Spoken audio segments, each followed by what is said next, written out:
Howdy YouTube, and welcome to this episode of the Gunman. So this video here, I'll be taking you guys through the full exterior respray on this ES350 Lexus sedan. I'm going to be using Cromax Pro water-based base coat and Chroma Clear over the top of that.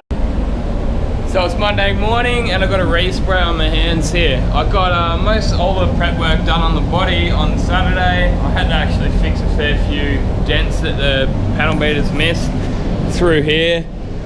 There's a bit of primer mist down here as well, and there was another one down here and another one up over the other side just over near the sunroof here, but they're all fixed and they're feeling quite good. So I did most of the masking, all the edge masking on Saturday, and it actually seems to have held up quite nice. That's not lifting up or anything over the weekend. So yeah, it's quite chilly here in the morning, so I've got the heat on in the booth and get some temperature into that panel before I actually start painting as well. Any of these little bits of bare steel, because I'm painting the job in water base, I'll be going over and just masking them up, or even just get a spray out card to sort of inside these jams here. If there's ever a little bit of bare steel there, you want to make sure you don't get the primer sort of going inside that door jam too far. Stuff like that, it's not going to be an issue. But yeah, all the prep work I did, locked it all down with 320 because the repairs are actually finished off quite nice. There wasn't really too many ripples in the ones that he did fix. So blocked it with 320, buzzed it with 500, the entire car with 500. I then went around and picked up a few stone chips that you can see there, and that's right to paint straight over. There's no need to prime them. And then I finished it off with 800 grit, and I used the 1000 grit pad just around all the edges because I like to finish my prep work off a little bit finer when I'm doing when I'm painting water-based compared to solvent. If this was solvent, I'd probably even finish it off with 500, and any of those tiny little cut throughs like bare steel on edges, I'll just paint straight over it. Yes, technically I know you shouldn't, but you can and you won't have an issue. But yeah, especially when doing prep work for the water base, try to make sure I don't over sand those edges or anything. Anyway, I'll continue on with the masking and take you guys through the job. So as you can see, all the masking has been finished off, and now I'm right to go around and put a bit of that 1K quick prime over any of those bare steel spots. Now, I didn't wipe the entire car down with some wax and grease remover prior to masking the car up. I haven't waterborne cleaned it yet. I decided I would like to do that after I give those little bits of 1K primer a scuff back. I had a few people mention on my Instagram page when I was doing this job, they were saying, oh, it's a bit dodgy to be using an aerosol can primer on a car like this, but I can assure you guys that this is actually an approved product for the Cromax Pro water base coats. So it is a good product, and you will get no shrinkage, I guess, partly because it's actually a 1K product, and water-based, there's nothing there to sort of eat into it. I would imagine that if you were using some solvent-based base coats, yes, there is a possibility that you would start to get a little bit of shrinking, possibly, but no, it is a good quality 1K primer. Some of them can be a bit average, but I assure you that is a good one. I would personally rather in a spray gun. I would happily get myself even a suction-fed gun, even if I have to stir it up once a day. I just find that you get a little bit more precision than out of these aerosol cans. They are better than most aerosol cans, I will say, with the fan, but yeah, once you've used them for a little bit, you notice that when you're doing the sort of larger areas, it will sort of not be 100% even. But if there's any panels that are off the car, I'll happily wet on wet prime, but I don't want to go and wet on wet prime or non-sanding primer, sealer, whatever you like to call it. I wouldn't like to go and do that on a full respray. Even if I'm just painting a couple of panels on the car, I will usually go for sandable primer, and the main reason is that you will get that creep through into your edges of your masking. Now you can do it, and I have done it before, but especially with the water-based base coats that I'm using here, even with the solvent base, with this primer that I'm using, so it's the NS2602 and 2607, and you can mix them together to make any shade of grey that you like, or close enough to anyway. I think they give you 7 different shades of grey that you can mix up. But what I have found that can also happen is that you can spray it over a section, and then if you go and put your base coat over the top of it, you get a bit of a halo effect around that edge. Now, we've got a method to get around it. It's probably not technically approved by Axalta, but it's doable and it does work. So you can just get a bit of fade out thinner and then spray that over the edge, and it'll sort of melt that edge in. You can put your base coat over the top of it, you won't have an issue. But yeah, as I say, it's just more material. If I was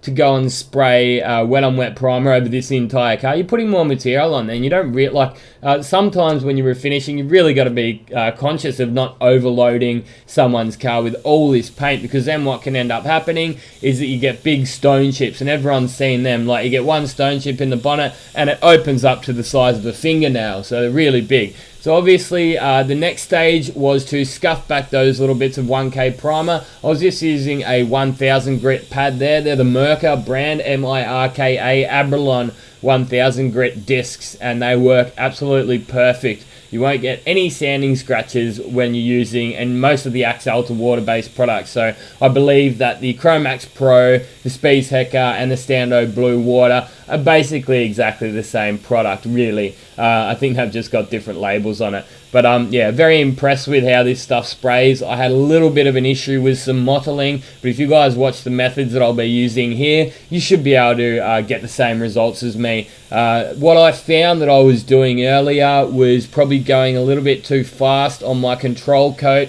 tech coat, whatever you want to call it. I was going a bit too fast on that, and I may have had the wrong setup on the gun. It's one of those sort of areas that the tech reps didn't really cover too much when I was doing the training. They were just like, yep, sort of whatever gun and whatever setup you'd like to use. And one setup that is supposedly, and I've been told from a few people, was meant to be a really good setup for the Cromax or Axalta water-based products was the NTEC, the Anest iWater NTEC gun, and that's a HVLP spray gun. So I thought, well, HVLP, let's just use DeVilbiss HVLP, and with a 1.4, because it's quite thick. I was actually getting too thick of an atomization, and then my mate Carl from Park Automotives over here in Perth, he's one of the tech reps from the paint distributor over here, and he said, man, try getting rid of that HV30 air cap, so your HVLP cap, throw that to the side for now, put your TE10 on, or even your TE20.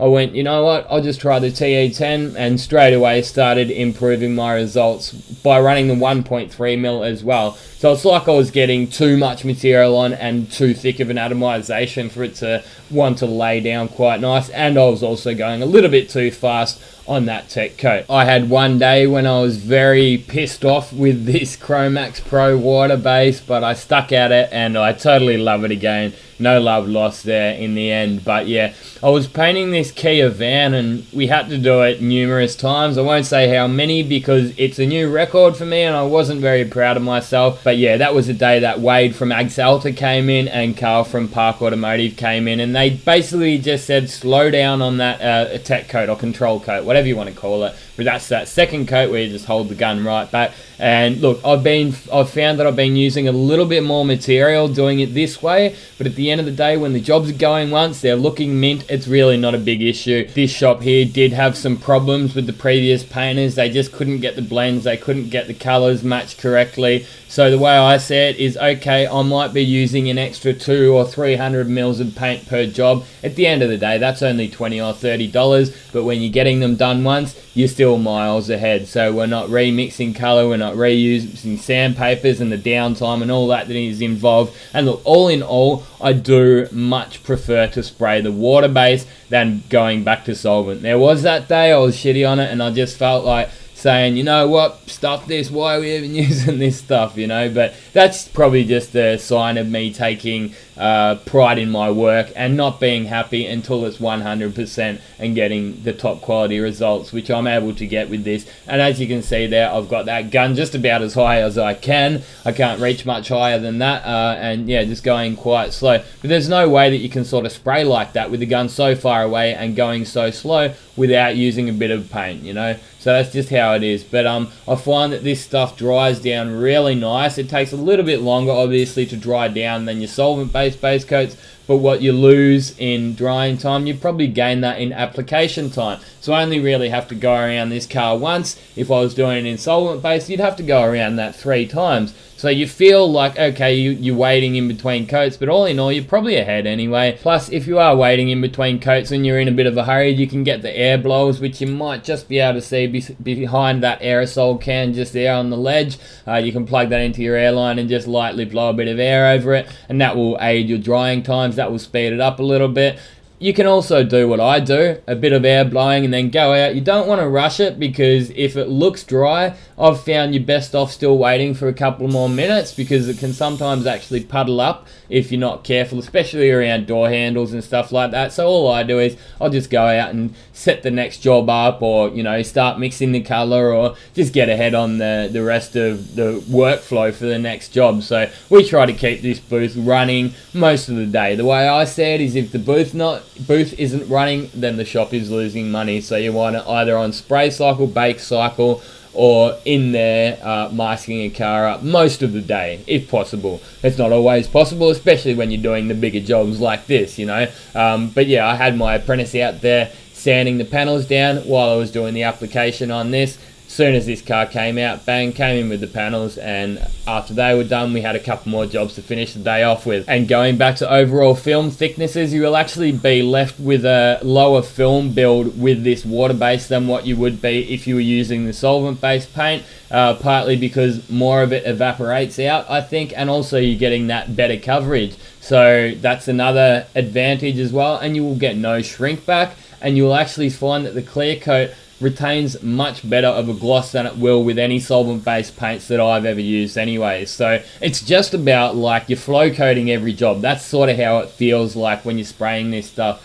As you can see just there, I'm getting a little bit of fluttering through that gun. I think there was a couple of things behind that. I did get warned by Carl. I should have listened to him, but I think I was in a hurry and sort of half forgot maybe. But he did tell me, whenever you're doing a respray, cut that filter out of the PPS pot and filter the paint into the PPS pot first, because the filter can actually start clogging up with little bits of gunk and stuff inside the base coat, and then it will actually end up restricting the flow. And yeah, you may notice that especially even more later on when I'm doing this base coat stage. Not so much of an issue when you're doing your clear coat, because you don't really have so many lumps in your clear coat stage. But just watching that application on that second coat, that's where it's really key when you're doing this stuff. Get that first coat on nice and wet. You can still move that gun pretty close. Second coat, move it right back and just go slow with a tight overlap. I did cut out a little bit of footage just for the sake of getting through the video in time. So as you see me here doing the bonnet, what you're going to see me do is paint half the bonnet. That's both wet coat and control coat.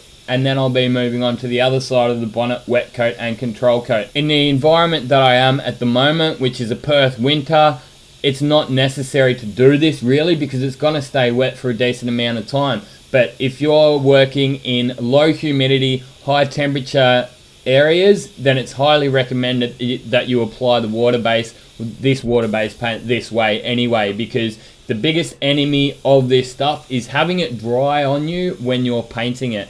So you can use some slower controllers, and even some of those you can add a bit of water in there to help slow it down. But yeah, it's probably just a good habit to get into, to just paint this way anyway, because it definitely works and it's easy as well. My biggest fear was having a bit of a stripe down the center of the bonnet where you meet up, but I'm yet to have that. And yeah, it really is quite easy to apply. You just have to follow a couple of key points. And that's, yeah, just remember, keep that stuff wet and don't go too fast on that control coat. Don't use a HVLP air cap either. I don't recommend it anyway. You might save 20 or 30 mils per panel, but you know what? I'd rather get a better finish and yeah, make sure those jobs are going once rather than reworking every second job because you're having issues. Some of the coarser metallics in this Cromax Pro range don't cover as well as they would like to think they do, as well as Axalta would like to tell you they do. And look, the paint reps from Axalta themselves, they are by the book. They can only tell you how to do everything that is in their guidelines, but I've found that the guys from the distributor, they might step outside of it just a little bit more. They're probably more real world. They're like, you know, if it works, it works. Their hands are still tied in certain areas. They're not allowed to say certain things. But look, I'm here to help you guys, and if this is going to help, then I'm happy to say it. Sometimes on those coarser metallics, you have to put an extra coat on because they simply don't cover in 1.5 coats. Now, I am a firm believer in matching a fully covered color. Now, if you're doing a refinishing job, not this job here, it doesn't matter, it's a full respray. Now, they would say, okay, but you should be using the value shade non-sanding primer over the entire car. I disagree. I want to get full coverage on that color, no matter what color it is. I'm not relying on a grey primer to get my coverage because there will be a certain light that you won't set. And the other argument is when you're doing a blend. Say if I was just painting these two panels just here and I was blending into that rear door. If you're relying on that value shade primer to give you coverage, well then the area that it's already covered that you're going over the blend, you're actually going to get more coverage, so you will actually be able to see a bit of a halo. So on some of those colors, yes, I do end up putting an extra coat of color. Another thing that they don't do is have value shaded color cards, which is something I really think that they should have. But I'll go more into detail on those topics later on in separate videos. So that's the base coat down, GTI Pro, 1.3 TE10 air cap on it. It's actually a prick to lay down because I've got these fluctuations and I was kind of waiting to get a regulator from Spray Guns Direct, but I'm just about to call up Park Automotives, the local guy, and say, look, I need this regulator. I'm trying to paint metallics and I'll start off at 2 bar. Halfway through a panel, you'll be down at 1 bar, and at the end of the panel, when you're doing your tech coat, it'll be up to 3 bars, so you're forever adjusting it. I think that the PPS pot actually started to clog up, so hindsight, I probably should have actually filtered the paint before I put it into my PPS pot. I was getting a few little, not actual chunks spitting out of the gun, but it was like fluttering and it was going, so I had to go halfway through and change the pot over, and it's laid down okay. I think that's going to actually dry down fine. All in all, the end result will be fine, I've got no doubt, but I really had to work it to get it there. So yeah, it's a bit of a pain in the ass, and that air pressure issue is something that I can't really fix at the moment with the air regulator I've got, because I tried it and I think it's sitting on like 100 psi, and as soon as I try and wind that pressure down a bit, the air regulator just starts leaking and pissing air out of the regulator itself, so it's just it's toast.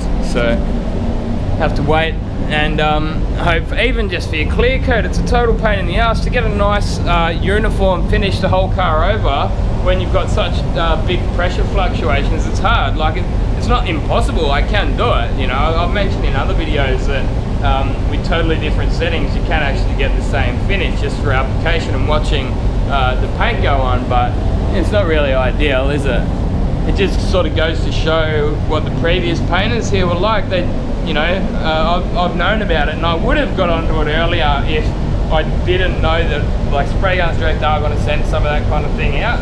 But yeah, I would have been, within the first week, would have been, yep, get a regulator. But yeah, we're sort of going through talking the finer details, I guess, about exactly everything that I'm going to be getting off them, and I haven't even had time to reply to half of their emails these days. I've been so busy. So I'll leave the colour in the gun just in case there's anything that I've missed, a sanding scratch or anything like that. I'll go out, mix my clear up. So I set the booth to 24 degrees for when I was putting the base coat on. I didn't want it too hot. I didn't want it drying too fast on me, because that's sort of your biggest enemy with this water base, is you really want to keep it wet, and the control coat needs to be nice and tight overlap, because I was having some mottling issues. Now I think I've just about overcome the worst of it though. We'll find out when that fully dries down, but I've got a feeling it's going to dry down quite nice. Minimum model. It's more the coarse metallics that are the worst ones really, but yeah, it's nice tight overlap, shoot from a hip, as Wade from Axalta said, you know. So if you're painting the side, just be sort of like down here, hold the gun right back here, you know. Don't come up close or anything, hold it right back, just you move really slowly, so you will actually go through a bit of paint. I've noticed I've been getting rid of the model, but I've been using quite a lot more paint, but at the end of the day, if the jobs are getting done once and they're looking good, that's the main thing, isn't it? Yeah, something I'm always conscious of, keeping the material wastage to a minimum, but yeah. I ordered in 4 litres for this car for a respray, which is much more than what I would order if it was solvent based. Usually a 4 litres colour would do inside and out on a solvent job, but yeah, I use probably 2.5 litres just on the body, and I've still got the bumper bars, so I will be left with a little bit, so I might be left with 800, 500 mils or something like that when the job's done, but anyway, I'll get back to the job. So it turned out that I had a big black spot land in the center of the roof. I ended up having to give that a light scuff back with a piece of 1000 grit and then just puff a little bit of color over the top of that. I then wait for that to dry, obviously, mixed all my clear up. I just mixed up a couple of litres to start off with to get me started, and that gave me an idea of how much I'm going to be using, and then add a little bit on top of that for your second coat, and off you go. Anyway, the gun that I'm using here is the DeVilbiss GTI Pro Lite, the one that Spray Guns Direct sent out for me recently. Absolutely loving it in the blue. The air cap I'm using is the T110 air cap, which I haven't used overly much, but I'm loving it at the moment. It's been on the gun all week, and I've been using the Chroma Clear, which is what you see me using here. Again, you can see me sort of skipping out a little bit of the footage just for the sake of not having to sit down for 2.5 hours to edit this video up. It does get a little bit tiring doing the narration, although I do enjoy it. It's a good feeling when it's all done and then you're uploading onto YouTube, and then you get the good feedback from all you awesome gunners out there. So I'm running the 1.3mm fluid tip on it, as I usually do for clear coat, but most of you guys will know that usually I'd be using the TE20 for clear coat. I've actually ended up finding that this T110 is absolutely amazing. So I used the TE10 recently on a full respray flow coat that I did on that XC Cobra. Most of you guys will be fairly familiar with that. And then ended up just using the T110 on this, and it came out like glass. It really did. Fine atomization out of it, and look, I wouldn't probably go and use this if I was using the low VOC or a full HS clear. Now this clear, technically, my mate Carl, he said, oh, it's a HS clear. I even looked up, just double checked it on the tech data sheets. It tells you the VOC content, so that's volatile organic compound content, which is higher obviously than the low VOC clears, and it's a full 2-coat system, so you can't just go and give it the tack and whack like you can with the CC6400 and the other clear I've been using, the low VOC clear lately. But I did decide to use this clear specifically for this job because it's a respray, and yeah, after doing this I ended up using that clear all week. I loved it, and I've been running that T110 again, as I said, all week. I've had it on and been loving it. Yeah, probably next week I'll go back to the TE20 and the low VOC clear. You do use a little bit less when you're using the low VOC clear, just through the application method, and yeah, because you're having less VOCs in there, you're going to get that thicker film build with less material. I was actually quite interesting reading up those tech data sheets, so if you ever have a few minutes, I do actually recommend jumping online. They're all online, so any product that you have through Axalta and most other paint manufacturers, I would imagine, they will have them all online, so you can just type in the product code, off you go, and read up the tech info on it. Yeah, all the specifications, application methods. There's actually quite a lot of information on those tech data sheets, so yeah, highly recommend it. I probably wouldn't have bothered if I wasn't the gunman, but hey, I want to keep you guys in the know and share as much information and correct information as I can. There's something that I could have been wrong about previously. I read a Wikipedia article about HVLP conventional and LVLP spray guns. I think it could be wrong, and I relayed some of that information to you, but Chris from Spray Guns Direct is saying A conventional spray gun is more so what you would call a suction fed gun, and they operate at the higher pressures. But anyway, we'll go further into that when I can get a bit more info on that anyway. At the moment, we'll be just concentrating on getting this mad second coat of clear on this ES350 Lexus. So this is the 3050S Chroma Clear. And with your clear coats, I've noticed that this is an Australian and New Zealand clear. I don't know why we have different clears over here. I've got a bit of an idea. It's probably to do with the weather conditions, because we have, you know, quite hot and cold environments, whereas in Europe you might barely have any sunny days, you know, so you don't even need the UV protection that we need down here in Australia. But yeah, that's just my guess for it anyway. Just watch this pro light smashing on that clear coat. As you probably noticed, I'm slowing down a little bit on this second coat. Also thought I'd make a quick mention to the way I went about doing the respray. You may have noticed that I painted the roof first. I then went back over to the left-hand side of the car. Yes, I'll call it the left-hand side of the car, because if I call it a passenger's side, the Americans will think I'm talking about the right-hand side. So I went over to, so did the roof, then I came back over, did the left-hand side, and then I came over the bonnet, and then went down the right-hand side. And it was only really those pillar areas that I had to slightly flick the colour in, and same with the clear, just flick the colour in, and at the very end you'll be able to see what my method to melt the edge is. It's quite simple. You get a bit of the AK350 fade out thinner, you just eye it up 50-50, 75-25, whatever you want. There's no right or wrong amount, I don't think. Anyway, you can actually just go straight fade out thinner if you really want, but I prefer to, yeah, just put a bit of clear in there and get a bit of body out of it. It just seems to lay on that a little bit nicer. Puff it over that edge, and Bob's your uncle. Off you go. Job done. There is a couple of other ways to go around a respray. The way I used to do it, I used to start at the roof, and then say I'd start on the right hand side, then go do the left hand side quarter panel, then come back over to the right hand side, then do your boot lid, and then go back to the left hand side. So basically chasing that wet edge, so you don't have one dry spot that you will get if you do it this way. Like, that's why, as I was saying, I do that little bit of fade out thinner over the top of the quarter panel and up those pillars.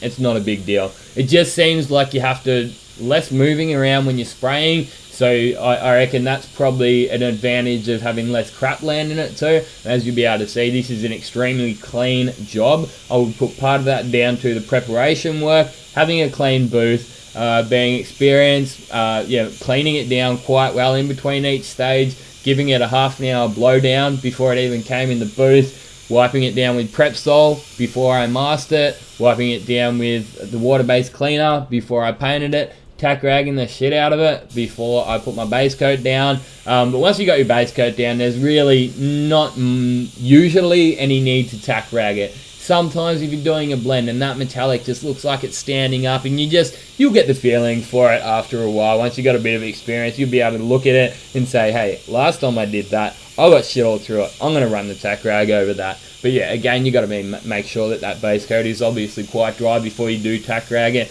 But yeah, it obviously needed to be dry before you cleared it anyway. So continuing on with this job, it's not far from being finished now. You may notice that I've got rid of those air fluctuations that I had when I was putting the base coat on. What ended up happening is I spoke to the boss, because he was walking through the paint shop, and I said, man, we've got to fix this air fluctuation issue. And I said, hey, look, this is the regulator, and this is what happens to it when I try to lower it.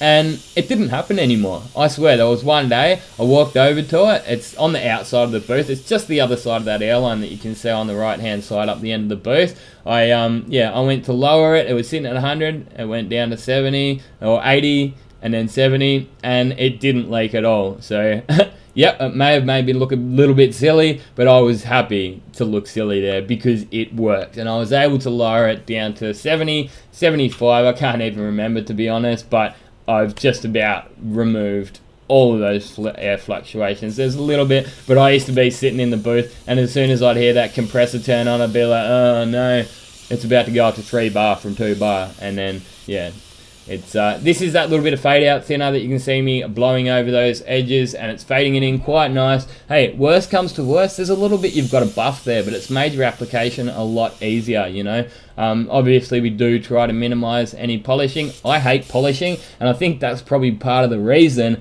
of trying to get the cleanest jobs that I can. Yes, okay, I've got apprentices that do my polishing, but they're happy to do it because I think the previous painters, they were getting junk and crap landing all through their jobs, and even just uneven orange peel finishes, which yeah, those air fluctuations wouldn't have been working in their favor. But with those air fluctuations, I was able to still manage to get a consistent finish over an entire job. But now I've got rid of them, it's a walk in the park. It's really something that once you've had the bad side of it, you really appreciate when you've got it right. So here's a bit of a look over the job when it's all done. I was very stoked. It's got an absolute glass finish over it. I would say it's better than a factory orange peel on that right there.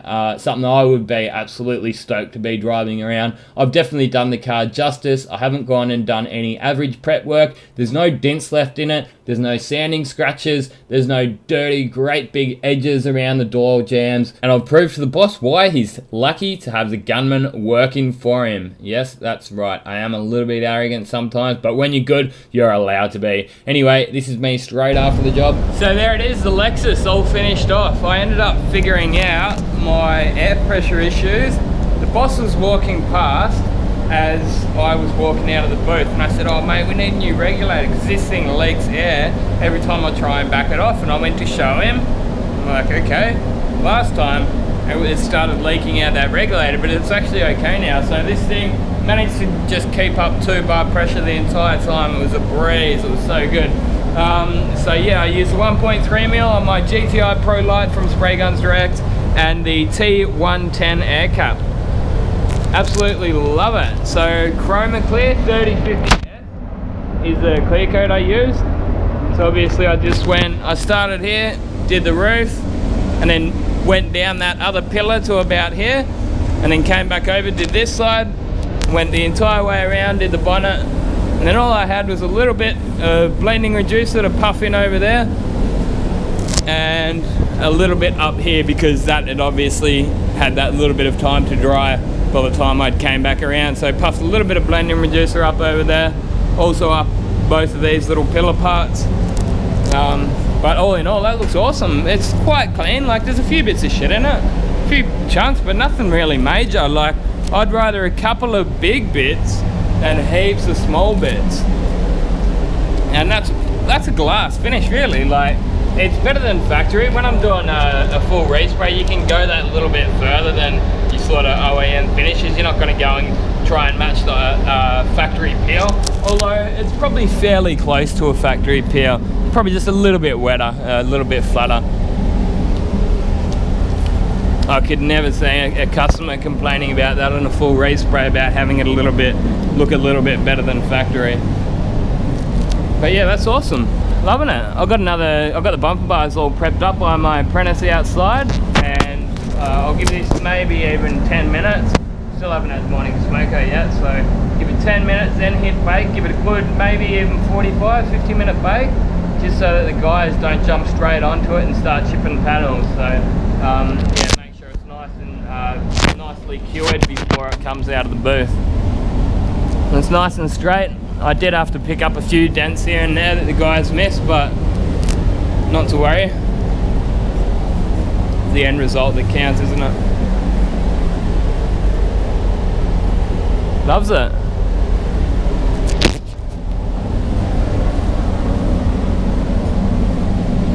A few chunks in this boot lid here, a couple of big ones, as I was saying. I'd rather that than a few like heaps and heaps of little ones. That one here is actually a low spot, so it's sort of like a bit of dust landed in there that's turned into a bit of silicone, so I might even bake it out and then get a bit of clear and touch it up in there while the panel's still warm, so it'll actually dry out. I've found sometimes you could like dab that in now, but sometimes they just end up turning into this big blob and it can actually make it worse. But I don't have any great big build-ups or sausages on the edges, which I think is just a ugly bit of an eyesore, you know. Like, you're gonna have a little bit of it, but you don't want too much of it, you know. That's why you probably notice when I paint, I always sort of bring it up over that edge and sort of blend it in. rather than having the door gap as the part that you stop. Anyway, I'll take a few pics for the grammars and see you in the next one. Coming out. So I decided to include a little bit of footage of painting the bumper bars before we call this a video. Now, if you would like to see the entire video from start to finish, totally unedited and raw footage, you can jump over to my Raw channel and check that out. So there'll be a link in this video, that little eye icon up the top, that will have a link over to my Raw channel and this full video over there. I hope you guys have really enjoyed watching this video. It's definitely been a bit of fun for me to share my passion of this trade, and after 16 years, I still haven't lost it. You can't beat putting a coat of clear like this on, just getting that awesome matte ass gloss and just getting something better than factory, getting it better than Toyota got it, you know. I totally love it. Make sure you do go to Instagram, which is where you can actually follow my day as I go along. I take a little bit of time out of it every single day, take a few pics as I'm going, and even for this job here, I didn't include any of the prep work in this video, but I did on Instagram. I was just sort of taking you guys through my Saturday when I was doing all the prep work on that. I actually I've got big plans for this channel. I want to redo a lot of my prep work videos, just a couple more that go a bit more into depth on dry sanding and specifically aimed at water-based preparation and even color matching. This Cromax Pro, if you're unexperienced, you can have troubles with it. It's something that I'm not having troubles with, and a big thanks to Tony, the other painter I'm working with. He's of Vietnamese descent, Aussie as they come. He was here from the age of 4. If you only spoke to him on the phone, you'd think he's an Aussie, but he's a great guy to work with. We have a lot of fun at work, but we also bounce colours off each other. And yeah, we're both experienced and skilled at what we do. So yeah, having someone else to look at a colour with you is extremely advantageous. Don't get in the mindset that I'm good, I know how to colour match, I'm better than anyone else, because sometimes a second opinion is all you need. And all it takes sometimes with colour matching is just holding that colour card in the right light, putting your head upside down and holding your tongue out the right side of your mouth, and you'll notice that the colour actually does need a bit of matching. So this stage here, it was actually during the polishing stage. It wasn't 100% finished off, but you guys get the idea. That's a killer paint job. Hope you guys have enjoyed watching this video. Now you've seen this video, get out there and paint some shit. Thanks for watching. This has been another Gunman production. Goodbye.